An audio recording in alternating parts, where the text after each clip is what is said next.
صباح الخير. وأهلا بيكم في حلقة جديدة في البودكاست. في الأول طبعا معلش إن أنا كنت مضغوط جدا في الفترة اللي فاتت، وما قدرتش أنزل فيديوهات في البودكاست. طبعا إحنا كل أسبوع بنعمل فيديو، وبرضو بننزل فيديوهات للبودكاست بالسوري مش بس بالمصري. فبس الثلاث أسابيع اللي فاتوا كان عندنا ضغط كبير، لكن في الأسابيع اللي جاية هنكمل الفيديوهات عادي جدا.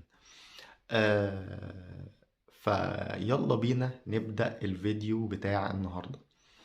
النهاردة أنا حابب أتكلم عن آه، سؤال جالنا في التعليقات. السؤال بيقول إزاي نستخدم إنه، لأنه، أو أن، يعني بشكل عام. تمام. فأنا حابب أتكلم عن الموضوع ده. طبعا قبل ما أبدأ بفكركم إن في سبتايتلز بأكتر من لغة، طبعا بالعربي بالإنجليزي بالفرنساوي. تقدروا تشوفوا الفيديو مع السبتايتلز، وبرضو لينك الفيديو موجود كدرس على الويب سايت بتاعنا لو حابب تتعلم الكلمات الجديدة اللي في الفيديو. يلا بينا نبدأ. طبعا في الفصحى كلمة أن، تمام، هي الترجمة بتاعتها في الإنجليزي that. تمام. يعني مثلا لو واحد بيقول آه، أنا أحب أن أنام مثلا. طبعا أي جملة سهلة. فهنا معناها I like. هنا في الإنجليزي بنقول to sleep، بس بقول I like that I sleep، لأن في العربي أو في الفصحى مش بنستخدم يعني المصدر أو infinitive. معظم الوقت بنستخدم أن زائد الفعل في المضارع. تمام. في اللهجات نفس الحاجة موجودة. يعني مثلا في المصري ممكن أقول أنا بحب إني أخرج كل يوم جمعة. تمام. هنا أنا بحب، تمام، I like هنا بعدين، وبعدين إني أخرج. طبعا إني هي إن أو أن. طبعا في مصر بننطق أكتر إن. تمام. بدل أن. فبقول إني، تمام، معناها إن أنا.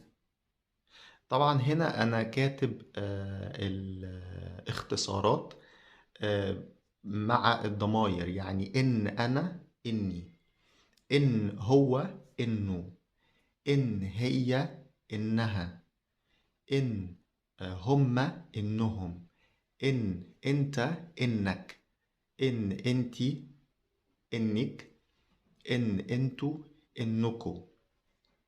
تمام. فإنه معناها إن زائد هو. يعني مثلا هو بيحب إنه يتفرج على التلفزيون كل يوم. فإنه بتساوي إن زائد هو. تمام. فأحيانا بنستخدم إنه بدل إن. يعني مثلا ممكن نقول أهم حاجة إنه أدرس كل يوم ساعة. تمام. فهنا إنه هي مش بقول، مش معناها إن هو، بس زي هي بالظبط زي إن. يعني ممكن أستخدم إن في الحالة دي طبعا بدل إنه، يعني ممكن أقول أهم حاجة إن أدرس كل يوم ساعة. هنا هي الجملة الأصلية المفروض نستخدم فيها إن، لكن يعني ال ال في ال في ال يعني في الكلام الطبيعي أو عادة في ناس كتير بتستخدم إنه بدل إن. تمام. وده مش بس في اللهجة المصرية، كمان في لهجات تانية. تمام. آخر حاجة معانا هي لأنه أو لأنه. لأنه أو لأنه ده النطق ممكن يختلف شوية. أحيانا بعض الناس بتقول لأنه، بعض الناس بتقول لأنه. تمام. هي معناها because هي. تمام. أو لأن هو، أو لأن هو. فلأن طبعا كلنا عارفين إن لأن معناها because. يعني مثلا أنا ما قدرتش أروح الشغل النهاردة لأن الشارع كان مقفول. أوكي.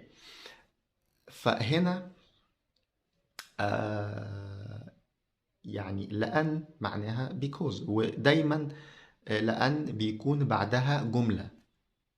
تمام. يعني مش بيكون بعدها اسم، يعني هي مش معناها because of.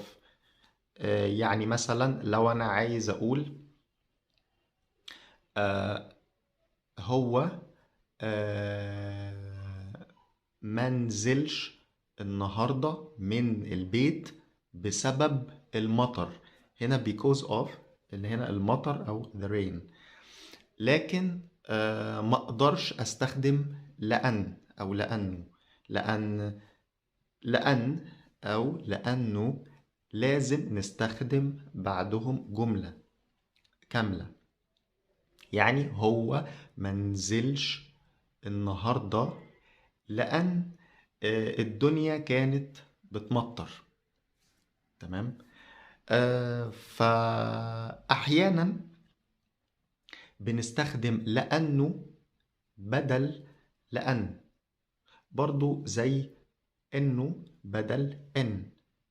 هي نفس الفكرة. تمام. لكن طبعا هي نفس المعنى.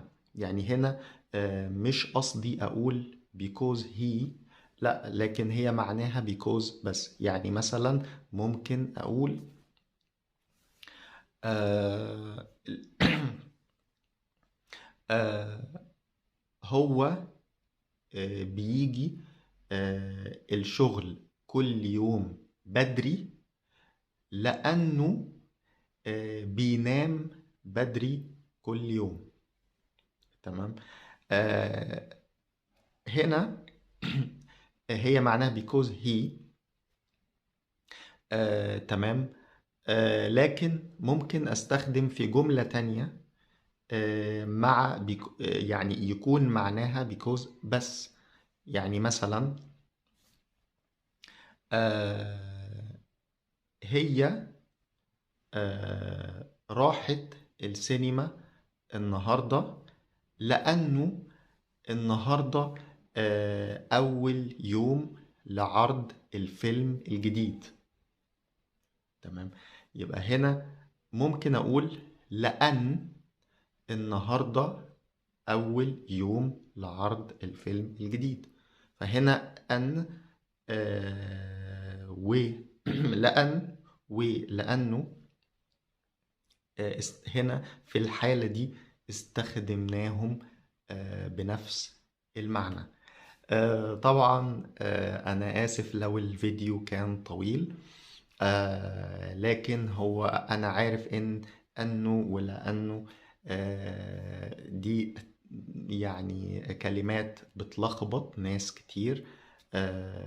لكن بعد الفيديو ده أتمنى إن تكون الكلمات دي سهلة بالنسبة لكم، وأشوفكم الحلقة الجاية.